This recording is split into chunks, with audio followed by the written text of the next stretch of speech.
doing this for a bit, and now I'm just doing it for fun.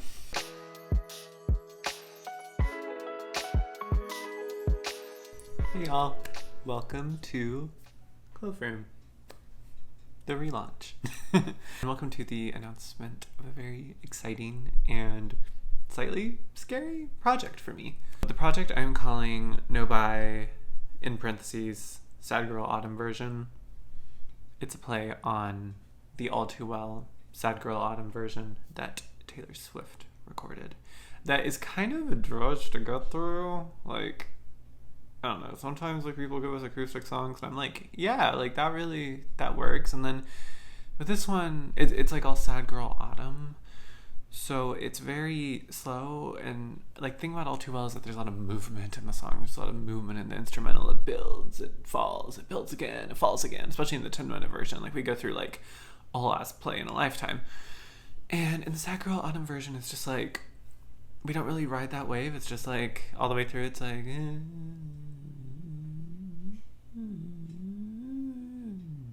but still, it provided the inspiration for this project. So, as you probably can tell from the title, since Enby's in the title, I'm doing an Enby for the rest of the calendar year.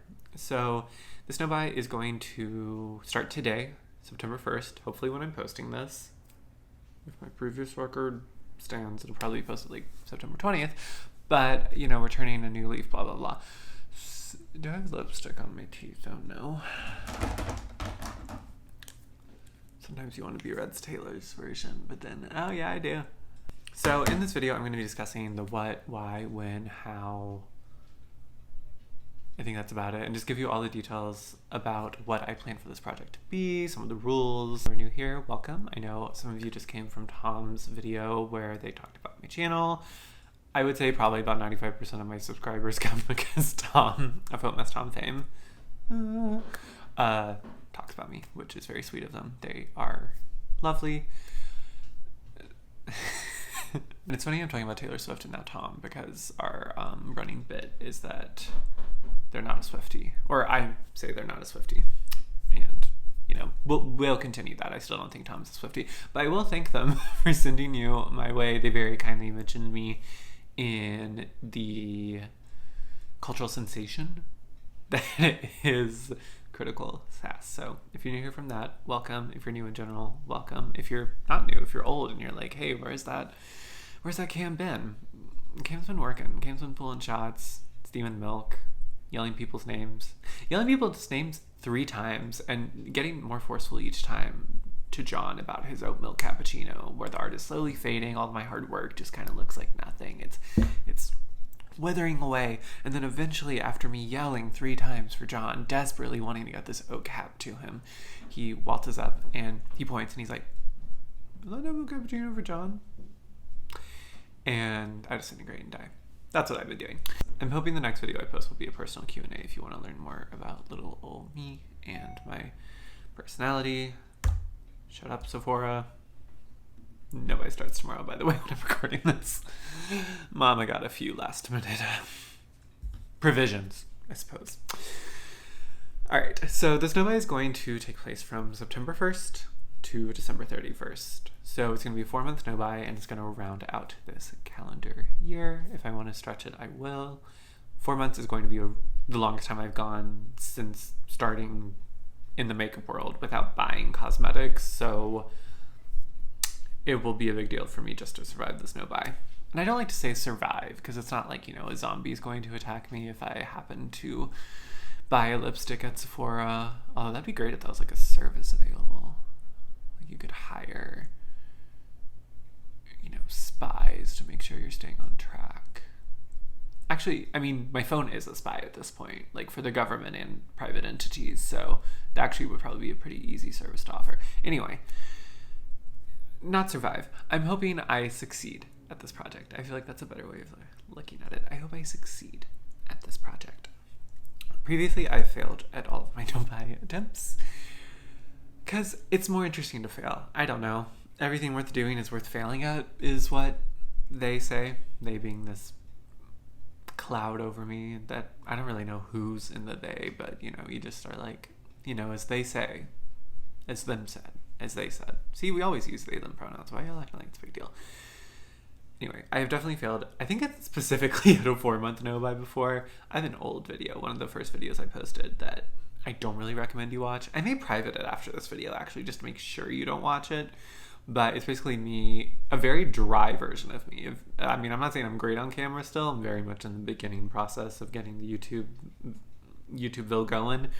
But wow, the person in the video is not funny. And I'm a lot of things, but I am funny. And that person in the video is like, it's like I was tasked in graduate school to give a PowerPoint presentation on why I failed at my beauty no-by. Anyway, I did learn from that experience, even if I shared it in a humorless way, about how to make a no-by work for me, blah, blah, blah, blah. So, here's why I'm doing the no-by, and I have about 4 reasons. First reason is that I'm actually in the midst of another project, and I think the projects are just gonna kiss and really hit it off with each other. So my sort of sub or co-project is something I'm lovingly calling the banishment project. And so a month ago, probably less than a month ago, I did one of those ruthless declutters that I probably should have posted on YouTube because I'd probably get a bunch of views for it because the girls love a ruthless declutter.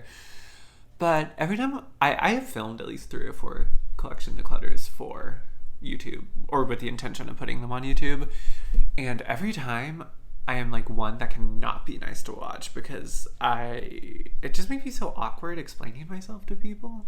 I don't need to tell you I'm keeping this blush because I'm getting rid of it because I want to. Mind your business. And then that's also balanced with the fact that I want people to watch my channel, and I am publicly I am publicly posting this content to the internet. So I never end up posting those declutters because those are quite contrasting feelings. But I did a very, very ruthless declutter where I probably got rid, and I just say that in quotes and I'll tell you why. I got rid of 60% of my collection, maybe more. And right now I have as little makeup as I've had in years out. I just have one little Target vanity plastic acrylic set to the right of me, and then I have a basket that has some overflow makeup that I want to keep out to the left of me. And why I'm calling it the banishment project is because I have banished all the rest of my makeup to a box in my closet that's actually pretty hard to reach, which I think is part of what's working about this project. So I'm not able to just go in as if it's a dresser or a set of drawers that's easily available. I have to move a couple things around in my closet, pull it from the top. It's a really heavy box, and it takes a while. It's kind of a pain, which again is good. It's kind of setting a physical barrier to using that makeup. That coupled alongside, so far I have pulled 3 or 4 things, random eyeliner, what else, a blush that I was thinking about. And whenever I'm not stopping myself from going to that box, whenever I'm thinking about, gosh, I miss playing with a project that I ended up decluttering, that I ended up banishing, let's say. I banished this product, but I kind of miss it. I'm letting myself go and get it. But what I'm finding is A, that's not really happening often at all, and B, whenever I do that, I open the box and I'm like, oh my god, I owned all of this? Who are you? Who are you? And they're like, we're your friends. You purchased us at Sephora.com. And I'm like, oh. What's her name again? It's just not stuff that lives in what I think is now colloquially. That's what happens when I try to be smart. Colloquially, I'm from Kentucky. Colloquially known as, where was I going? Oh, known as a Mayan palace. I think that's a Hannah Louise Post and Hive thing, but my Mayan palace is, there's no apartments for rent. We have a housing crisis like everywhere else in the United States and the world. So I just haven't even thought about all the makeup I got rid of, even though it was a sizable chunk of my collection. And I kind of have enjoyed this because it's giving me perspective on how I can actually move this stuff out of my collection, whether that's giving it to friends. Some of it just probably should be trashed if I'm not going to actively keep it, because it is old, it is withered. But what's also made this project successful is that I really haven't been buying that much makeup lately. So one, if I ever get the urge to buy something, I can kind of think about what might be in that box that would serve that purpose. And it's giving me the time to like play with old products, because if I bring something new into my collection, I kind of immediately want to play with it, test it out, see what it works, what doesn't work with it, blah, blah, blah. And I think by doing this no buy, it's going to really aid the banishment project, and the banishment project is going to aid the no buy, because by not buying anything, it can really become clear to me what needs to stay in my permanent collection, and then actually permanently decluttering any of the banished items, probably all of the banished items at this point. And it's also just like a nice reset for my collection. I can just kind of not take anything new in for 4 months, get rid of a lot, and give myself the space and time to do that. And that honestly sounds lovely. Sounds lovely. Second reason, which is really big and involves a lot of what I like to call they, them feelings, is that makeup used to be the only like tool or tangible item I could purchase that gave me gender euphoria. So if you don't know, I am So if you aren't aware, I am trans non-binary. I use they, them pronouns, which I listed at the beginning of the video, but if you missed it, they, them. If you refer to me, either queen, cam, or they, them is what I ask. And I mean, that's been a whole bitch and a half to me, the whole transition so far. I'm currently in a lot of joy with it, still a lot of heartache at times, but for like the last like 2020 to 2022, makeup was what saved me, and a lot of the reason why why I survived, to be quite frank. And it was the only thing that made me feel like the true version of myself. And I will always love makeup for that. And there's a reason why I love the beauty community so much, why I watch so much beauty YouTube, why now it is so like cool to have like friends in the beauty space. For most of my YouTube watching life, I wasn't friends with anybody else who was into this, or certainly not friends with creators. And now I'm friends with friends with my favorite YouTuber, like Tom. Like that's like really, really cool. And so I'll always love beauty for all of that. However, as I started taking hormones, as I've, like, I don't want to say like a transition as if it's a process that's ever going to end, but as I've leaned more into my feminine self, I have realized that there's actually other stuff that I can invest in, both more, kind of dinky, tangible things like beauty, but also long-term treatments and aids that I can invest in that are actually going to give me the same, if not different, and maybe even better and more unique versions of gender euphoria.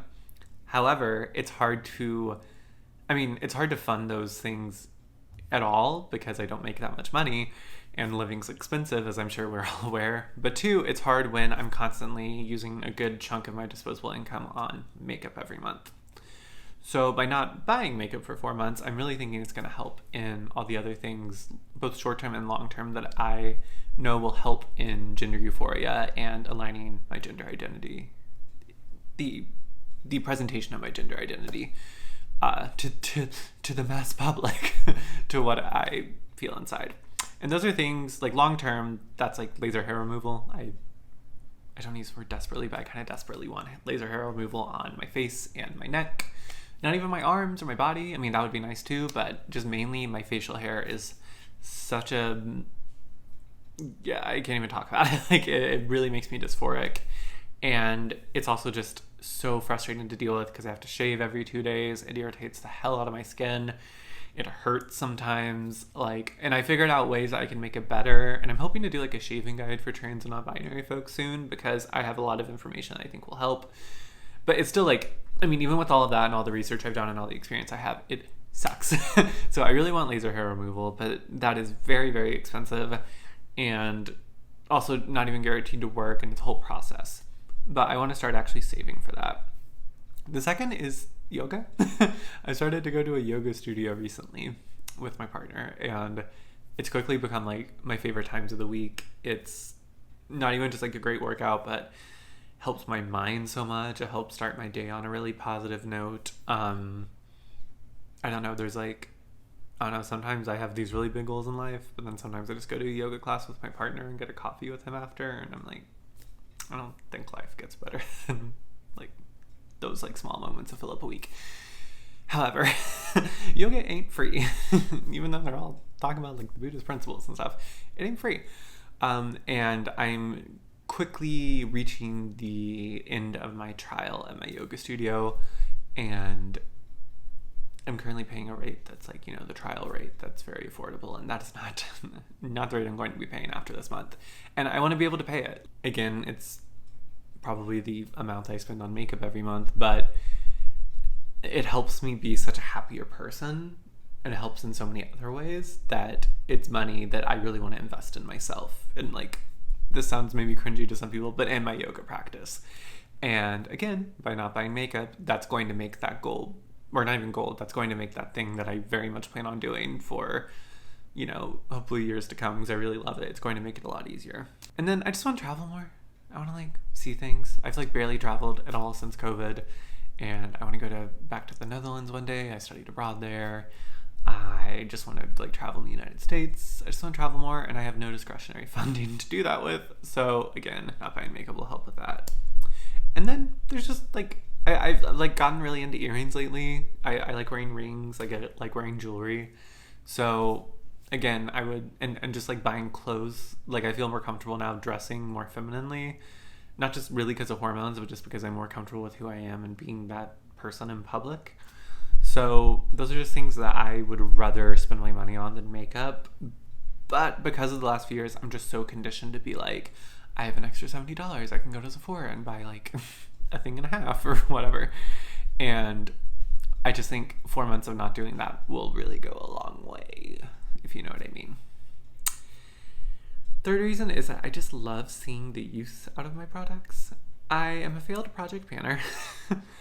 If you are still waiting for an update on that, the update is that I don't know if the project is still going. I've actually used up a few products that were in that project. I'm well on my way for a lot of others. So it's not even that I'm not panning items. I'm actually panning.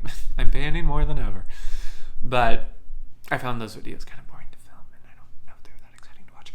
So I'm probably not going to do an update on that anytime soon. But I do really enjoy just like panning products. I kind of enjoy just doing it for myself more and kind of setting my own goals and not like sharing them and being accountable to a studio audience. So there's that. But I mean, this is like a very simple one, but if I buy less makeup, I'll use my favorites more, and then I'll hit pan in more products or just use up more products. Because the thing that I always try to tell myself when I buy something is, because I think some people are like, oh, I just buy things and I don't use them. I usually get a lot of good use out of the things I buy. I'm pretty good at predicting whether I'm going to like and get on with a product at this point in my makeup journey. The problem lies more in the fact that when I buy something new, I'm always going to put something else down, usually. So if I buy a great new concealer, what happens to the great concealer that I was using? Is it just going to, like, am I never going to use it up? Am I always going to be like 70% the way done with it? And then I'm never going to use up the last 30 because I have a new exciting toy in my life? Oftentimes, yes. So by, again, not bringing new things in, it's just going to make it so much easier to use up products that I do have. And then, at the end of the no-buy, maybe buy some new things because I have space in my collection. And the last reason is another cheesy one, but I just need to prove to myself I can do it. Like I said, I've failed many times doing a no-buy before. I've never been quite good at them. I always just... It's really hard, but when I have failed previously, I've been... And I'm probably go through a depressive episode or two this fall and winter. Don't get me wrong, but I just feel more secure in who I am, again, with my gender identity than I have before. So I feel I'm at, like, my best mental state to do this type of project. And I want to prove to myself that I can. I want to prove to myself that I can go 4 months without buying makeup, which for a lot of people probably doesn't seem like that much of a stretch goal. But for me, it is. And there's a lot of shame in this topic. Tom, to mention Tom again, they just posted a really, like, I think like one of the best videos I've ever seen on beauty YouTube about shame in overconsumption in beauty specifically that I related to immensely. And, you know, I think this project will be a really great step in the process of sort of my healing and coming to terms with the overspending and overconsumption I've certainly been a part of the last few years. So now some of the no-buy logistics I'm sure people love. So this is a beauty-only no-buy. It's only makeup. I don't really have a problem with over-consuming for skincare.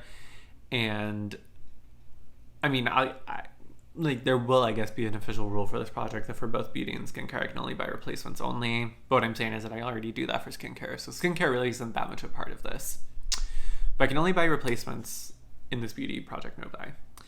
And I already have the set categories where I can buy replacements, because if I go through like a favorite concealer or foundation, I'm not going to let myself repurchase that exact product because I have plenty of other things I can use. I have plenty of most categories in my collection, so if I do use up something, that's great, but that shouldn't warrant me rebuying something, and that would be against the rules of my no-buy. And, you know, again, that sniper or the zombie would kill me, I guess. I don't know.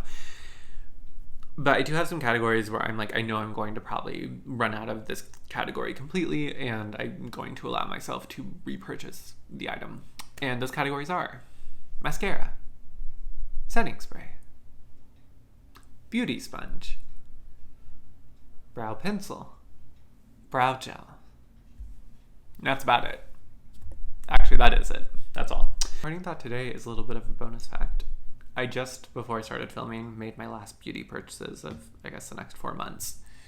And I bought the Tower 28 Serum Concealer because I have just been missing a serum concealer in my collection. I don't have any right now. Well, I have the NYX one, but like that doesn't count. I want something with like a doe foot, and I don't know why that one doesn't count because it has a pump. But it doesn't count in my mind. I don't know. See, these are the things we're trying to fix.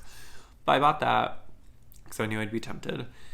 And I wanted to. And then I also bought 2 of the Essence, gosh, what are they called? Pure Nude blushes? The baked ones? I was thinking, I was like, I kind of want more powder blush options in my collection, and I would like them to be a little bit satin. And I was looking at more high-end stuff, and then I remembered that those Essence ones exist, and they kind of look nice. So I bought 2 shades of those. Those are my last purchases in the beauty world before I embark on this no-buy Sad Girls Autumn Edition? Sad Girl Autumn Edition. Yes. It's not Sad Girls Autumn. It's just a Sad Girl Autumn version. Oh boy. Alright. Bye, y'all.